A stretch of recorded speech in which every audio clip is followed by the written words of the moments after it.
क्योंकि बीजेपी के खाते में सिर्फ 240 सीटें ही आ पाई हैं, तो उसका क्या इम्पैक्ट पड़ने वाला है आज मैं इसके बारे में डिस्कस करने वाला हूं। तो प्लीज़ वीडियो को कंप्लीट तक देखिएगा, पूरा देखिएगा और बड़े ध्यान से देखिएगा। मेजोरिटी में ना आने के कारण क्या इम्पैक्ट पड़ने वाला है उसके बारे में भी डिस्कस करेंगे। तो आइए स्टार्ट करते हैं।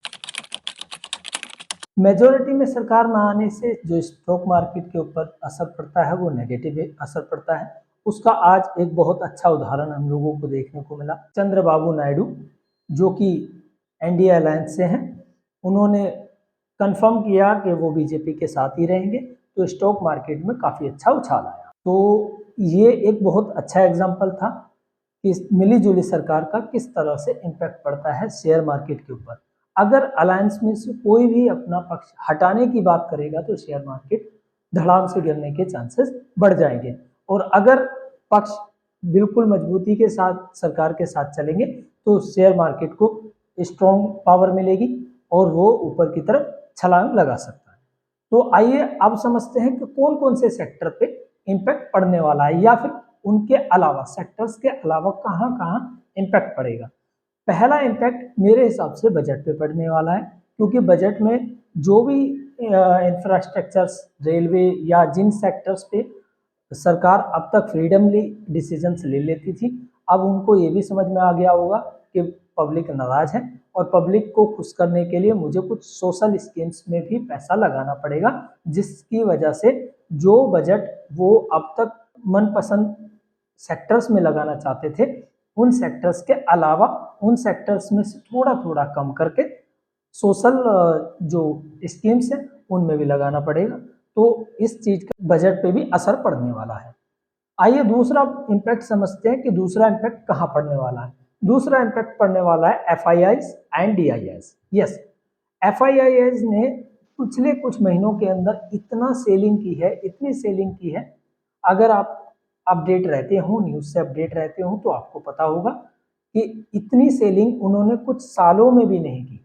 जी हाँ, सालों से भी ज्यादा की सेलिंग उन्होंने महीने में कर दी है। सेलिंग करने का उस समय रीजन ये हो सकता है कि वो अपने आप को जो वोलेटिलिटी मार्केट में आने वाली है इलेक्शन के चलते, उससे थोड़ा सा दूर रहना चाहते हो। बट क्योंकि अब तो ऑपोजिशन भी बहुत स्ट्रॉन्ग है, तो ये चीज़ें जानने के बाद एफआईआई का जो इन्वेस्टमेंट है वो भी थोड़ा सा कम होने के चांसेस बढ़ जाएंगे। और उसके साथ साथ डीआईआई के भी जो इन्वेस्टमेंट है, पोर्टफोलियोज हैं, उनके भी चांसेस कम होने के चांसेस बढ़ जाएंगे। आइए और कहाँ पे इम्पैक्ट पड़ने वाला है। नेक्स्ट इम्पैक्ट जीडीपी पर पड़ने वाला है, और जीडीपी पर अगर इम्पैक्ट पड़ता है तो वो भी स्टॉक मार्केट के लिए, शेयर मार्केट के लिए नेगेटिव ही इम्पैक्ट होता है। जहाँ पर अब तक बीजेपी खुद से फ्रीडमली डिसीजंस ले पाती थी, फ्रीडमली कोई भी डिसीजंस और किसी भी इंडस्ट्री या सेक्टर के बारे में डिसीजंस ले पाती थी, अब ऐसा नहीं होगा, क्योंकि अलायंसेस के कुछ मंत्रियों को कुछ इम्पोर्टेंट इंडस्ट्रीज, कुछ इम्पोर्टेंट सेक्टर्स प्रोवाइड कराए जाएंगे, और उन्होंने जो अलायंसेस के मंत्री हैं उन्हें देखना होगा कि वो किस तरह का परफॉर्मेंस करते हैं। अगर अच्छा परफॉर्मेंस करते हैं तो वो सेक्टर्स, वो पर्टिकुलर सेक्टर्स अच्छा ग्रो करेगा, और अच्छा परफॉर्मेंस नहीं करते हैं, अगर वो मंत्री अच्छा परफॉर्मेंस नहीं करते हैं तो वो सेक्टर, वो पर्टिकुलर इंडस्ट्री हो सकता है कि डाउन हो जाए, और उससे जीडीपी पर फर्क पड़ेगा। जीडीपी पर फर्क पड़ेगा, अगर जीडीपी पर फर्क पड़ता है तो उसका डायरेक्ट नेगेटिव इम्पैक्ट पड़ता है हमारी शेयर मार्केट पे, स्टॉक मार्केट। आइए समझते हैं हमारी बीजेपी सरकार ने जब जब मैनिफेस्ट लेके आए थे, तो मैनिफेस्ट में किन किन सेक्टरों के बारे में बात की थी, उन्होंने अपने भाषण में किन किन सेक्टरों पे खास ध्यान रखने की बात की थी। आइए उन सेक्टर्स के बारे में समझते हैं, क्योंकि उन सेक्टर्स का भी डायरेक्ट इम्पैक्ट होगा। डायरेक्ट इम्पैक्ट होगा शेयर मार्केट से।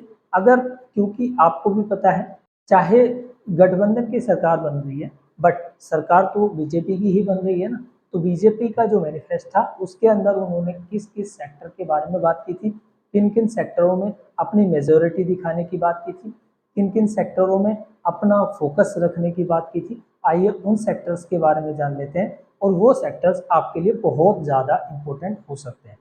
पहला सेक्टर है इलेक्ट्रॉनिक्स। यस, इलेक्ट्रॉनिक्स के बारे में मोदी जी ने अपने पिछले भाषण में क्लियरली बता दिया था कि हम इलेक्ट्रॉनिक्स के अंदर अपना मेजर फोकस रखेंगे। दूसरा सेक्टर है डिफेंस। जी हाँ, वैसे भी मोदी जी ने बड़ा क्लियर कर रखा है, बीजेपी गवर्नमेंट का बड़ा फोकस रहता है इस चीज़ पर कि हम अपने डिफेंस सिस्टम को आत्मनिर्भर करना चाहते हैं, स्ट्रॉन्गेस्ट करना चाहते हैं, ऑल ओवर वर्ल्ड अपने डिफेंस सिस्टम को का सिक्का बनाना चाहते हैं। तो डिफेंस सिस्टम में बीजेपी गवर्नमेंट का बहुत मेजर फोकस रहता है, तो आपके लिए डिफेंस सिस्टम भी बहुत ध्यान रखने की ज़रूरत है। तीसरा सेक्टर है फार्मास्यूटिकल। यस, फार्मास्यूटिकल्स के बारे में मोदी जी ने अपने लास्ट भाषण में उन्होंने इस सेक्टर के बारे में बात की थी। फार्मास्यूटिकल सेक्टर्स में उन लोगों का मेजर फोकस है। फोर्थ है ग्रीन एनर्जी। जी हाँ, ग्रीन एनर्जी क्योंकि मोदी जी का फेवरेट सेक्टर है। मोदी जी इस सेक्टर के अंदर बहुत ज़्यादा ख्याल रखते हैं। इस सेक्टर के अंदर आने वाली जितनी भी स्कीम्स हैं उनको बहुत जल्दी एक्वायर करते हैं, और इस सेक्टर को आपको भी ध्यान रखने की ज़रूरत है क्योंकि ये आने वाला फ्यूचर हो सकता है। इस सेक्टर के अंदर बहुत ज़्यादा ग्रोथ अभी भी बाकी है। फोर्थ सेक्टर है सेमीकंडक्टर। जी हाँ, प्रधानमंत्री मोदी जी ने अपने इस सेक्टर के बारे में बहुत अपने पिछले भाषण में बहुत कुछ बोला था, और वो चाहते हैं कि जितने भी सेमीकंडक्टर इंफ्रास्ट्रक्चर्स हैं वो सारे के सारे इंडिया के अंदर बने, इंडिया के अंदर तैयार हों।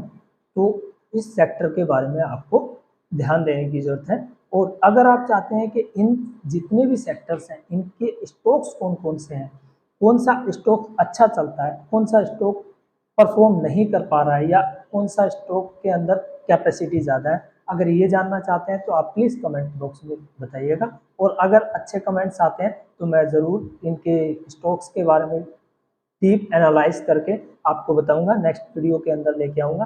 तो ये था अभी तक की वीडियोस। हाँ, अभी तक का जो वीडियो मैंने बनाया है वो सिर्फ ये सोचकर बनाया है कि गवर्नमेंट मोदी जी की ही आ रही है। अगर मोदी जी की गवर्नमेंट आती है, बीजेपी की गवर्नमेंट आती है, तो ये सब चीज़ें काम करेंगी। अगर गवर्नमेंट चेंज होती है, जी हाँ, अगर गवर्नमेंट चेंज हो जाती है तो वो भी नेगेटिव इम्पैक्ट होगा। अगर गवर्नमेंट बीजेपी की नहीं बनती है तो वो नेगेटिव इम्पैक्ट रहेगा शेयर मार्केट के लिए। तो इस चीज़ का भी आपको खास ख्याल रखना है। हाँ, आप हमें कमेंट कर सकते हैं। अगर वीडियो अच्छा लगा है, इंफॉर्मेटिव लगा है तो प्लीज़ लाइक करें, सब्सक्राइब करें और अपने दोस्तों को शेयर करें। अभी इस वीडियो के लिए इतना ही। जय हिंद।